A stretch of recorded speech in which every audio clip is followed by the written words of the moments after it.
ಕ್ಷೇತ್ರಜ ಪುತ್ರ ಅಂತ ಹೇಳ್ತಾರೆ. ಔರಸ ಪುತ್ರ. ಹಿಂದಿನ ಕಾಲದಲ್ಲಿ 12 ವಿಧ ಪುತ್ರರು ಅಂತ 12 ಬಗೆಯ ಮಕ್ಕಳು ಅಂತ ಹೇಳಿದ್ದಾರೆ. ಮನುಸ್ಮೃತಿಯಲ್ಲಿ ಬರ್ತದೆ. ದತ್ತಪುತ್ರ ಅದೆಲ್ಲ ನಮಗಿದೆ. ಕ್ರೀತಪುತ್ರ, ದುಡ್ಡು ಕೊಟ್ಟು ತಗೊಳ್ಳೋದು ಕ್ರೀತಪುತ್ರ, ಹಾಗೆ ತಗೊಳ್ತಕ್ಕಂಥದ್ದಿದೆ. ದತ್ತಪುತ್ರ ಅಂತಿದೆ. ಹಾಗೆ ಈ ತಂದೆ ತಾಯಿಗಳಿಗೆ, ಅವರಿಗೆ ಗಂಡ ಹೆಂಡತಿ ಯಾರಿದೆ, ಪತಿ ಪತ್ನಿಯರಿದ್ದಾರಲ್ಲ, ಅವರಿಗೇನೆ ಹುಟ್ಟಿರತಕ್ಕಂತಹ ಮಗುವಿಗೆ ಔರಸ ಪುತ್ರ ಅಂತ ಹೇಳ್ತಾರೆ. ಏನೋ ಮನುಸ್ಮೃತಿಯಲ್ಲಿ ಔರಸ ಪುತ್ರ ಅಂತ. ಆದರೆ ಕೆಲವೊಮ್ಮೆ ಪತಿಗೆ ಪತ್ನಿಯಲ್ಲಿ ಮಕ್ಕಳು ಆಗುವುದಿಲ್ಲ. ಆ ಸಂತತಿಯನ್ನು ಮುಂದುವರಿಸಬೇಕು. ಏನ್ ಮಾಡಬೇಕು? ಪತಿಯ ಅನುಜ್ಞೆಯಂತೆ ಪತ್ನಿ ಇನ್ನೊಬ್ಬ ಶ್ರೇಷ್ಠನಾದ ವ್ಯಕ್ತಿಯಿಂದ ಮಗನನ್ನು ಪಡೆಯಬಹುದಂತೆ.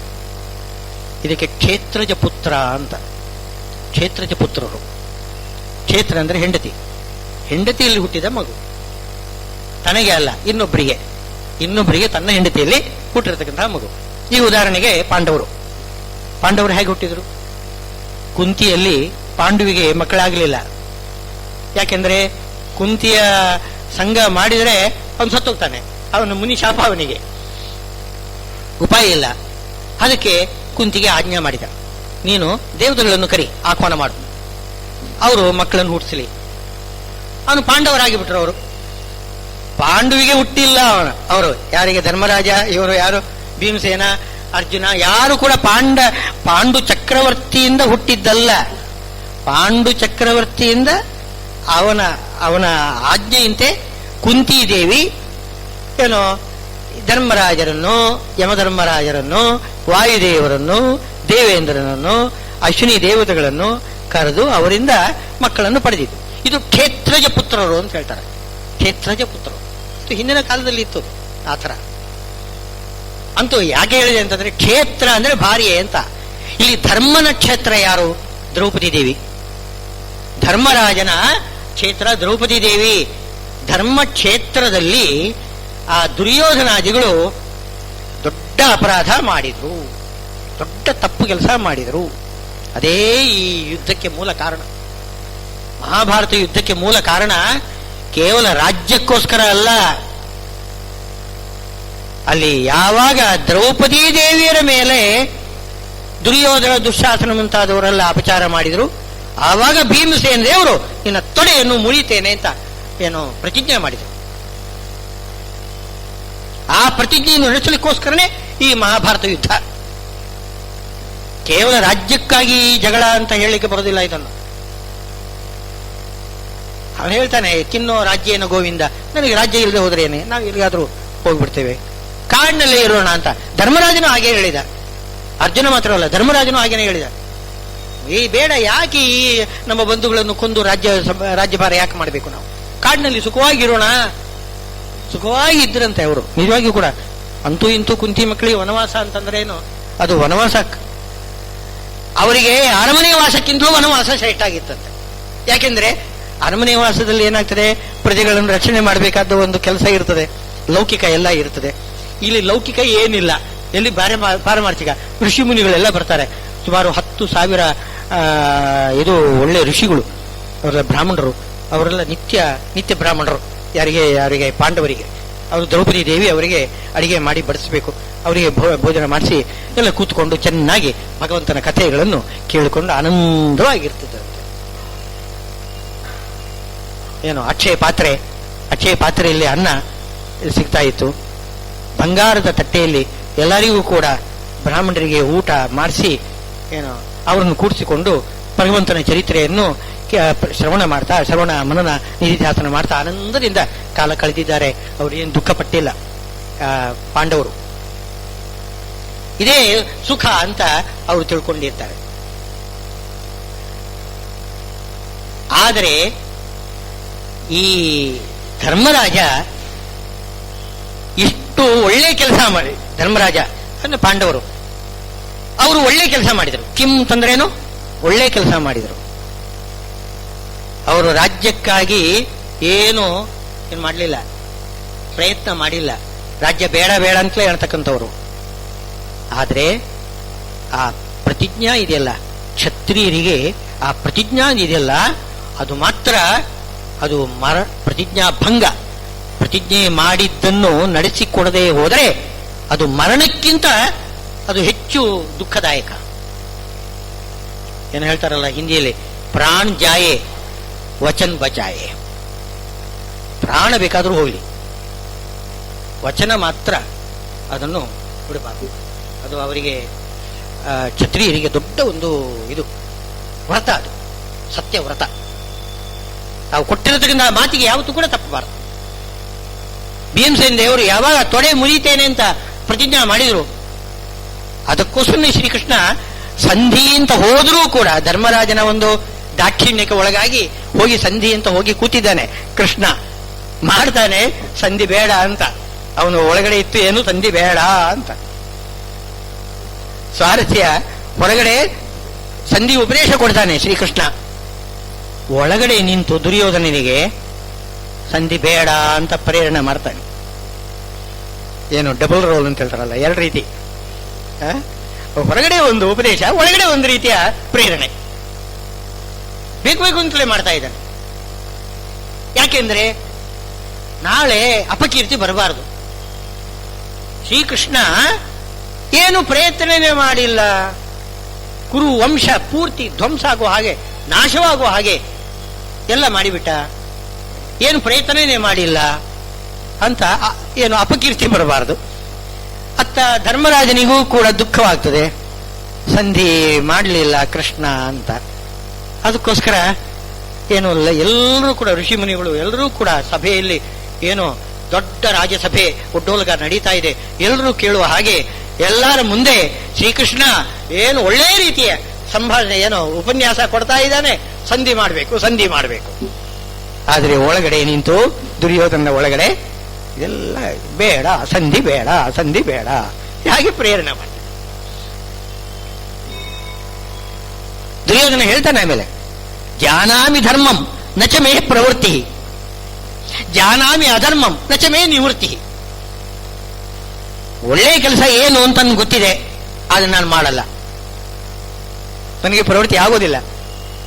ಕೆಟ್ಟ ಕೆಲಸ ಏನು ಅಂತ ಗೊತ್ತಿದೆ, ಆದರೆ ನಾನು ಅದನ್ನು ಬಿಡ್ಲಾರೆ, ಮಾಡದೆ ಬಿಡ್ಲಾರೆ. ಯಾಕೆ ಅಂತಂದ್ರೆ, ಕೇನಾಪಿ ದೇವೇನ ಹೃದಯ ಸ್ಥಿತೇನ ಯಥಾ ನಿಯುಕ್ತೋಸ್ಮಿ ತಥಾ ಕರೋಮಿ. ಒಳಗಡೆ ಯಾರೋ ನಿಂತು ಪ್ರೇರಣೆ ಮಾಡ್ತಾ ಇದ್ದಾನೆ, ಹೀಗೆ ಮಾಡು ಹೀಗೆ ಮಾಡು ಅಂತ. ಆ ರೀತಿ ನಾನು ಮಾಡ್ತೇನೆ. ಪ್ರೇರಣೆ ಹಾಗೆ ಮಾಡ್ತಾನೆ ಒಳಗಡೆ. ಇದಕ್ಕೆ ನಾವು ಬೇಡಿಕೊಳ್ಬೇಕು. ಜ್ಞಾನ ಭಕ್ತಿ ವೈರಾಗ್ಯ ಕೊಡುವಂತ ಭಗವಂತನಲ್ಲಿ ಬೇಡಿದರೆ ಒಳಗಡೆಯಿಂದ ಪ್ರೇರಣೆ ಮಾಡ್ತಾನೆ ಅವನು.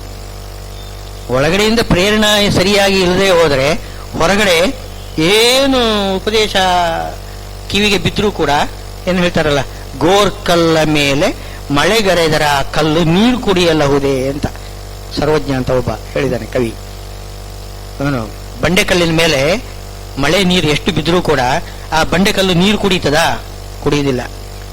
ನೀರು ಹಾಗೆ ಯಾವ್ದು ಕೆಳಗಡೆ ಹೋಗುತ್ತೆ. ಹಾಗೆ ಉಪದೇಶ ಎಲ್ಲ ಹೊರಟು ಹೋಗ್ಬಿಡ್ತದೆ. ಹೊರಗಿಂದ ಉಪದೇಶ ನಮಗೆ ಕಿವಿ ಒಳಗಡೆ ಬಿದ್ದರೆ ಒಳಗಡೆ ಪರಮಾತ್ಮನೇ ಪ್ರೇರಣಾ ಮಾಡಿ ಅದನ್ನು ಧಾರಣ ಮಾಡಬೇಕು. ಅದಕ್ಕೋಸ್ಕರ ಈ ಶಾಂತಿ ಮಂತ್ರದಲ್ಲಿ ಮೊದಲಿಗೆ ಅಮೃತಸ್ಯ ದೇವಧಾರಣೋ ಭೂಯಾಸಂ ಶರೀರಂ ಮೇ ವಿಚರ್ಷಣಂ ಜಿಹ್ವಾ ಮೇ ಮಧುಮತ್ತಮ. ಶಾಂತಿ ಮಂತ್ರ ಮೊದಲಿಗೆ ಹೇಳುದೆ ಅಮೃತಸ್ಯ ದೇವಧಾರಣಂ ಮೇ ಭೂಯಾಸಂ. ನಾನು ವೇದವನ್ನು ನಾನು ಧಾರಣೆ ಮಾಡಬೇಕು, ಅದಕ್ಕೆ ನನಗೆ ಪ್ರೇರಣಾ ಮಾಡು. ನೀನು ಬರೀ ಉಪದೇಶ ಕೊಟ್ಟರೆ ಸಾಲದು. ಹೀಗೆ ಅವರ ಧೃತರಾಷ್ಟ್ರನಿಗೆ ತುಂಬಾ ದುಃಖವಾಗಿದೆ. ಏನೋ ಇವರು ಸಂಧಿ ಮಾಡಲೇ ಇಲ್ಲ, ಸಂಧಿ ಮಾಡಿದ್ರೆ ಎಷ್ಟು ಚೆನ್ನಾಗಿರ್ತಿತ್ತು, ಸುಖವಾಗಿ ಇರ್ತಿದ್ರು, ಎಲ್ಲ ನಾಶ ಮಾಡಿಕೊಂಡ್ಬಿಟ್ರು. ಅದು ಏನು ಮಾಡಿದ್ರು? ಮುಖ್ಯವಾಗಿ ಮಾಡಿದ ಅಪಚಾರ ಧರ್ಮಕ್ಷೇತ್ರದಲ್ಲಿ, ಧರ್ಮನ ಕ್ಷೇತ್ರದಲ್ಲಿ ದ್ರೌಪದಿ ದೇವಿಯರಲ್ಲಿ ಈ ದುರ್ಯೋಧನಾದಿಗಳು ಮಾಡಿರ್ತಕ್ಕಂತಹ ಅಪಚಾರ. ಕಿಂ ಅಂತಂದ್ರೆ ಕುತ್ಸಿತವಾದ್ದು, ಅಂದ್ರೆ ಹಾಳಾದ ಕೆಲಸ ಮಾಡಿಬಿಟ್ರು, ಎಲ್ಲ ಹಾಳು ಮಾಡಿಕೊಂಡ್ಬಿಟ್ರು. ಅದಕ್ಕೆ ಪ್ರತಿಯಾಗಿ ಕುರುಕ್ಷೇತ್ರದಲ್ಲಿ ಧರ್ಮರಾಜರು ಅವರೆಲ್ಲ ಪಾಂಡವರು ಮಾಮಕಾಹ ಧರ್ಮಕ್ಷೇತ್ರೇ ಕಿಮ್ಮ ಕುರುವತ. ನನ್ನವರು ಮಕ್ಕಳಿದಾರಲ್ಲ ಎಲ್ಲ ಹಾಳು ಮಾಡಿಕೊಂಡ್ರು. ಆದರೆ ಪಾಂಡವಾಹ ಅವರು ಕುರುಕ್ಷೇತ್ರದಲ್ಲಿ ಬಂದು ಅವರು ನಿಜವಾಗಿಯೂ ಕೂಡ ತಾವು ಏನು ಪ್ರತಿಜ್ಞೆ ಮಾಡಿದ್ದಾರೆ ಆ ಪ್ರತಿಜ್ಞೆಯನ್ನು ಪೂರೈಸ್ತಾ ಇದ್ದಾರೆ. ನಿಜವಾಗಿ ಒಳ್ಳೆ ಅನಿರ್ವಚನೀಯ ಎಂಥ ಕೆಲಸ ಮಾಡ್ತಾ ಇದ್ದಾರೆ. ಇದು ಅವನ ಬಾಯಿಂದ ಬರ್ತಾ ಇದೆ ನೋಡಿ. ಅದು ಆಲೋಚನೆಯಿಂದ ಹೇಳಿರಬಹುದು ಅಥವಾ ಆಲೋಚನೆ ಇಲ್ಲದೇ ಹೇಳಿರಬಹುದು, ಅಂತೂ ಆ ಶಬ್ದಕ್ಕೆ ಅರ್ಥ ಬರ್ತದೆ. ಇದಕ್ಕೆ ಹೇಳುವುದು ದೊಡ್ಡವರ ಬಾಯಿಯಿಂದ ಬಂದಿರತಕ್ಕಂತಹ ಮಾತು ಅದು ಎಲ್ಲ ಅರ್ಥವನ್ನು ಕೊಟ್ಟು ಬಿಡ್ತದೆ. ಏಕಶಬ್ದ ಸುಷ್ಟು ಪ್ರಯುಕ್ತ ಸಮ್ಯಜ್ಞಾತ ಸ್ವರ್ಗೇ ಲೋಕೆ ಕಾಮದುಗ್ಭವತಿ ಅಂತ. ಏನು ಸ್ವರ್ಗಲೋಕದಲ್ಲಿರ್ತಕ್ಕಂತಹ ಕಾಮಧೇನು ಯಾವ ರೀತಿ ಬೇಡಿದನ್ನೆಲ್ಲ ಕೊಡ್ತಾಳೆ, ಅದೇ ರೀತಿಯಲ್ಲಿ ದೊಡ್ಡವರು ಆಡ್ತಕ್ಕಂತಹ ಒಂದೊಂದು ಮಾತು ಕೂಡ ಎಲ್ಲವನ್ನೂ ಕೂಡ ಕೊಟ್ಟು ಬಿಡದಂತೆ. ಕಾಮಧೇನುವಿನಂತೆ ಎಲ್ಲವನ್ನೂ ಕೊಟ್ಟು ಬಿಡ್ತದೆ, ಎಲ್ಲ ಅರ್ಥ ನಮ್ಗೆ ಕೊಟ್ಟು ಬಿಡ್ತದೆ ನೋಡಿ. ಮಾಮಕಾಹ ಆ ಶಬ್ದದಲ್ಲಿ ಸ್ವಾರಸ್ಯ ನೋಡಿ. ಮಾಮ ಅಂತಂದ್ರೆ ಅರ್ಥ ಏನು ಗೊತ್ತೇ? ಮಾಮಕ ಅಂತಂದ್ರೆ ಕುತ್ಸಿತ, ಕೆಟ್ಟವರು ಅಂತ ಅರ್ಥ. ಮಾಮ ಅಂತಂದ್ರೆ ಮ ಅಂದ್ರೆ ಮಾ ಅಂತಂದ್ರೆ ಜ್ಞಾನ, ಮಾ ಅಂದ್ರೆ ಜ್ಞಾನ. ಪ್ರಮಾಣ ಅಂತ ಹೇಳ್ತೇವೆ ನೋಡಿ. ಪ್ರಮಾಣ ಅಂದ್ರೆ ಉತ್ಕೃಷ್ಟವಾದ ಮಾನ, ಮಾ ಅಂದ್ರೆ ಜ್ಞಾನ. ಮ ಅಂದ್ರೆ ಜ್ಞಾನ ಇಲ್ಲ, ಕುತ್ಸಿತರು, ಮಾಮಕರು, ಕೆಟ್ಟವರು, ಅವ್ರಿಗೆ ಜ್ಞಾನ ಇಲ್ಲ. ನನ್ನವರು ಹೇಳ್ಕೊಳ್ಳಿಕ್ಕೆ ನನ್ನವರು, ಏನು ಬುದ್ಧಿ ಇಲ್ಲ, ಬುದ್ಧಿ ಇಲ್ದಿದ್ದವರು ಮಾಮಕರು. ಆದ್ರೆ ಪಾಂಡವರು ಅಂದ್ರೆ ಪಂಡ ಶಬ್ದಕ್ಕೆ ಜ್ಞಾನ ಅಂತ ಅರ್ಥ. ಪಂಡಿತರು ಅಂತ ಹೇಳ್ತಾರೆ ನೋಡಿ. ಪಂಡಿತ ಅಂತಂದ್ರೆ ಏನು? ಪಂಡ ಉಳ್ಳವನು ಪಂಡಿತ. ಪಂಡ ಅಂದ್ರೆ ಜ್ಞಾನ. ಪಾಂಡವ ಅಂದ್ರು ಅರ್ಥ, ಪಂಡಿತ ಅಂದ್ರು ಅರ್ಥ ಒಂದೇ. ಪಾಂಡವರು ಅವರು ಜ್ಞಾನಿಗಳು. ನನ್ನ ಮಕ್ಕಳು ಮಾ ಅಂತಂದ್ರೆ ಇಲ್ಲ ಅಂತ ಅರ್ಥ. ಮಾ ಅಂತಂದ್ರೆ ಜ್ಞಾನ ಇಲ್ಲದೆ ಇದ್ದವರು ಅಜ್ಞಾನಿಗಳು, ಅನಿತಾ ಜ್ಞಾನಿಗಳು. ಅವರಿಗೆ ಬುದ್ಧಿ ಇಲ್ಲ, ಹಾಳು ಮಾಡಿಕೊಂಡ್ರು. ನನ್ನ ಮಕ್ಕಳು ಹಾಳು ಮಾಡಿಕೊಂಡ್ರು. ಅದೇ ಪಾಂಡವರು ಅವರು ಎಂಥ ಒಂದು ದೊಡ್ಡ ಕೆಲಸ ಮಾಡಿದರು. ಇದು ಈ ಗೀತೋಪದೇಶ ಧೃತರಾಷ್ಟ್ರ ಕೇಳುವುದು ಯಾವಾಗ ಅಂತಂದ್ರೆ ಭೀಷ್ಮಾಚಾರ್ಯರು ಶರಮಂಚದಲ್ಲಿ ಬಿದ್ದ ಮೇಲೆ. ಅಲ್ಲಿವರೆಗೆ ಹೇಳಲಿಲ್ಲ. ಆವಾಗ ಭೀಷ್ಮಾಚಾರ್ಯರ ಪತನ ಆಯಿತು ಅಂತಂದಾಗ ದುಃಖ ಆಯಿತು ಧೃತರಾಷ್ಟ್ರನಿಗೆ. ಹಾಗಾಗಿ ಹೇಳ್ತಾನೆ, ಧರ್ಮಕ್ಷೇತ್ರೇ ಕುರುಕ್ಷೇತ್ರೇ ಸಮವೇತ ಯುತ್ಸವ ಮಾಮಕ ಪಾಂಡವಾಶ್ಚೈವ ಕಿಮ್ಮ ಕುರುವತ. ಏನು ಮಾಡಿದರು, ಏನಾಯಿತು, ಏನ್ ಮಾಡಿದರು ಆ ಪ್ರಶ್ನೆ ಮಾಡ್ತಿದ್ದಾನೆ. ಅಲ್ಲೇ ಒಳಗಿನ ಮನಸ್ಸು ಹೇಳ್ತಾ ಇದೆ ಅವನಿಗೆ,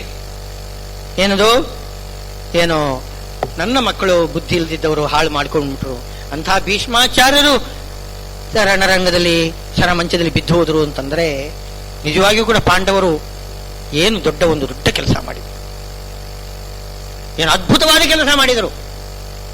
ಭೀಷ್ಮಾಚಾರ್ಯರು ಪರಶುರಾಮ ದೇವರಲ್ಲಿ ಯುದ್ಧ ಮಾಡಿದವರು.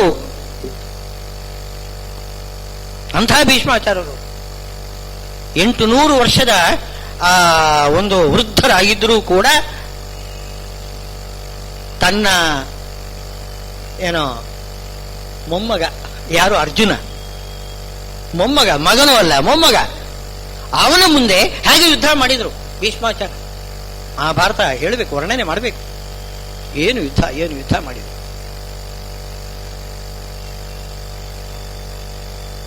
ಆಮೇಲೆ ಕೊನೆಗೆ ಅರ್ಜುನ, ಅದು ಕಾರಣ ಏನುತ್ತದೆ, ಅರ್ಜುನ ಏನು ಭೀಷ್ಮಾಚಾರ್ಯರಿಗಿಂತ ಕಡಿಮೆ ಅಂತ ಅರ್ಥವಲ್ಲ. ಅಲ್ಲಿ ಅರ್ಜುನ ಏನ್ ಮಾಡ್ತಾನೆ, ಅವನು ತನ್ನ ತಾತ ಎಂಬುದಾಗಿ ಪ್ರೀತಿಯಿಂದ ಅವನೇನ್ ಮಾಡ್ತಾನೆ, ಬಾಣ ಮೆತ್ತಗೆ ಹೊಡಿತಾನಂತೆ, ಜೋರಾಗಿ ಹೊಡೆಯುವುದಿಲ್ಲ. ಜೋರಾಗಿ ಹೊಡಿತಾನೆ, ಮೈ ಮೇಲೆ ಮಾತ್ರ ಏಟು ಬೀಳುವುದಿಲ್ಲ ಅಂತ ಆತರ ಮಾಡ್ತಾನೆ. ಅದು ಬಹಳ ವಿಚಿತ್ರವಾದ ಅರ್ಜುನನ ಆ ಒಂದು ಯುದ್ಧ ವಿದ್ಯೆ ಇದೆಯಲ್ಲ, ಮಹಾಭಾರತದಲ್ಲಿ ವರ್ಣನೆ ಮಾಡಿದ್ದಿದೆಯಲ್ಲ, ಅದ್ಭುತವಾಗಿರ್ತಕ್ಕಂಥದ್ದು. ಅದು ನಮಗೆ ಕಲ್ಪನೆ ಮಾಡಿಕೊಳ್ಳಿಕ್ಕೆ ಸಾಧ್ಯವಿಲ್ಲ. ಅವನು ಏನ್ ಮಾಡ್ತಾನೆ, ಬಾಣಗಳ ಸುರಿಮಳೆ ಮಾಡ್ತಾನೆ, ಪಂಜರ ಮಾಡಿಬಿಡ್ತಾನೆ. ಪಂಜರದ ಒಳಗಡೆ ಗಿಳಿ ಇದ್ರೆ ಯಾವ ರೀತಿ ಆ ಕಡೆ ಈ ಕಡೆ ಹೋಗ್ಲಿಕ್ಕೆ ಸಾಧ್ಯ ಇಲ್ಲ, ಆ ರೀತಿ ಬಾಣದ ಪಂಜರದ ಒಳಗಡೆ ಅವನಿರೋ ಹಾಗೆ ಮಾಡ್ತಾನೆ. ಆದ್ರೆ ಮೈಗೆ ಒಂದಿಷ್ಟು ಕೂಡ ನೋವಾಗದ ಹಾಗೆ ಬಾಣ ಹೊಡಿತಾನೆ. ಅದು ವಿಚಿತ್ರ. ಸುಭದ್ರೆಯನ್ನು ಹರಣ ಮಾಡತಕ್ಕಂತಹ ಸಂದರ್ಭದಲ್ಲಿ ಅರ್ಜುನ ಹಾಗೆ ಮಾಡಿದಾನಂತೆ. ಯಾಕೆಂದ್ರೆ ಅಲ್ಲಿ ಸುಭದ್ರೆಯ ಕಡೆಯವರು ಎಲ್ಲರೂ ಕೂಡ, ಯಾದವರೆಲ್ಲರೂ ಕೂಡ ಪಾಂಡವರಿಗೆ ಅತ್ಯಂತ ಪ್ರೀತಿ ಪಾತ್ರರಾದ ಬಂಧುಗಳು. ಯಾರನ್ನೂ ಒಬ್ಬನನ್ನು ಕೊಲ್ಲಬಾರದು, ಕೊಂದು ಬಿಟ್ಟರೆ ಸುಭದ್ರೆಗೆ ದುಃಖ ಆಗುತ್ತೆ. ಎಲ್ಲ ಸುಭದ್ರೆಯ ಬಂಧುಗಳವರೆಲ್ಲ, ಅವ್ರನ್ನ ಕೊಲ್ಲುವಾಗಿಲ್ಲ. ಆದರೆ ಅವರನ್ನೆಲ್ಲ ಬಾಣದಿಂದ ನಿಲ್ಲಿಸಬೇಕು, ತಡಿಬೇಕು. ತಡೆದಿದ್ದಾನಂತೆ. ಆದರೆ ಎಲ್ಲರಿಗೂ ಕೂಡ ಬಾಣ ಬಿಟ್ಟಿದ್ದಾನೆ, ಎಲ್ಲರ ಮೈ ಮೇಲೆ ಬಾಣ ಬಿದ್ದಿದೆ, ಆದರೆ ಮೈಗೆ ಒಂದಿಷ್ಟು ನೋವಾಗಿಲ್ಲ ಅಂತ. ಏನು ಸ್ವಾರಸ್ಯ, ಅದು ಅರ್ಥನೇ ಆಗ್ತಾ ಇಲ್ಲ. ಅಂತ ಒಂದು ಯುದ್ಧವಿದೆ. ಇದೇ ರೀತಿಯಲ್ಲಿ ಭೀಷ್ಮಾಚಾರ್ಯರ ಮೇಲೂ ಕೂಡ ಅರ್ಜುನ ಬಾಣ ಬಿಡ್ತಾ ಇದ್ದಾನೆ. ಅವ್ರಿಗೆ ಏಟು ಬೀಳಬಾರ್ದು. ಅವ್ರಿಗೆ ಏಟು ಬಿದ್ರೆ ಅಯ್ಯೋ ನಮ್ಮ ಪ್ರೀತಿ ಪಾತ್ರರಾದ ತಾತ, ಅವರಿಗೆ ಮೈಯಲ್ಲಿ ಏಟು ಬೀಳಬಾರ್ದು, ದುಃಖ ಆಗಬಾರ್ದು. ಆದರೆ ಅವರು ಕೊಡ್ತಕ್ಕಂಥ, ಅವರು ಏನೋ ಬಾಣ ಎಸಿತಾರೆ, ಆ ಬಾಣವನ್ನೆಲ್ಲ ತೂರ್ಣ ಮಾಡಬೇಕು, ಅವರನ್ನು ಬಾಣದ ಪಂಜರದಲ್ಲಿ ನಿಲ್ಲಿಸಬೇಕು, ಎಲ್ಲ ಮಾಡಬೇಕು.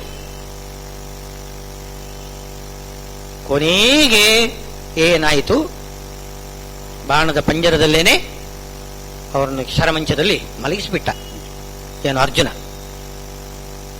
ಯಾಕೆ ಅಂತಂದ್ರೆ ಶ್ರೀಕೃಷ್ಣನ ಉಪದೇಶ. ಶ್ರೀಕೃಷ್ಣ ಬೈದು ಬಿಟ್ಟ. ಎಷ್ಟು ಹೇಳಿದ್ರು ಕೂಡ ನೀನು ಮೃದುವಾದ ಯುದ್ಧ ಮಾಡ್ತಾ ಇದೀಯಾ, ನೀನು ಮೃದುವಾದ ಯುದ್ಧ ಮಾಡ್ತಾ ಇದೀಯಾ, ನಿನ್ನಿಂದ ಆಗುದಿಲ್ಲ, ಬಿಡು, ನಾನೇ ಚಕ್ರ ಎತ್ತುತ್ತೇನೆ ಅಂತ ಚಕ್ರ ಎತ್ತಿ ಬಿಟ್ಟ ಅಂತ ಶ್ರೀಕೃಷ್ಣ. ಚಕ್ರ ಧಾರಣೆ ಮಾಡಿದ. ನಾನು ಚಕ್ರವನ್ನು ಧಾರಣೆ ಮಾಡುವುದಿಲ್ಲ ಅಂತ ಅವನು ಯಾರು? ಶ್ರೀಕೃಷ್ಣ ಮೊದಲನೇ ಪ್ರತಿಜ್ಞೆ ಮಾಡಿದ್ದಾನೆ. ತನ್ನ ಪ್ರತಿಜ್ಞೆಯನ್ನೂ ಕೂಡ ಮೀರಿ ಏನ್ ಮಾಡ್ತಿದ್ದಾನೆ, ಚಕ್ರವನ್ನು ಎತ್ತಿದ. ಅದು ಭೀಷ್ಮಾಚಾರ್ಯರು ಪ್ರತಿಜ್ಞೆ ಮಾಡಿದ್ದಾರೆ, ಅದನ್ನು ನಡೆಸಿಕೊಟ್ಟಾಗೂ ಆಯಿತು. ಮುಖ್ಯವಾಗಿ ಅದಲ್ಲ. ಅದೇನು ಅಂತಂದ್ರೆ ಅರ್ಜುನನನ್ನು ಸಿಟ್ಟಿಗೆಪ್ಪಿಸಬೇಕಾಗಿದೆ. ನೋಡು, ನಿನ್ನಿಂದ ಆಗುವುದಿಲ್ವಲ್ಲ, ನಾನು ಮಾಡ್ತೇನೆ ಕೆಲಸ. ನಾನು ಪ್ರತಿಜ್ಞೆ ಮಾಡಿದರೂ ಕೂಡ, ಚಕ್ರ ಎತ್ತುವುದಿಲ್ಲ ಅಂತ ಪ್ರತಿಜ್ಞೆ ಮಾಡಿದರೂ ಕೂಡ ಎತ್ತುತ್ತಾ ಇದ್ದೇನೆ ಎಂತಂತ ಚಕ್ರವನ್ನು ಯಾವಾಗ ಎತ್ತಿದ ಆವಾಗ ಬೇಗನೆ ಬಂದು ಅರ್ಜುನ ಕಾಲು ಹಿಡಿದು, ಬೇಡ ಕೃಷ್ಣ, ನಾನು ಮಾಡ್ತೇನೆ, ಸರಿಯಾಗಿ ಯುದ್ಧ ಮಾಡ್ತೇನೆ.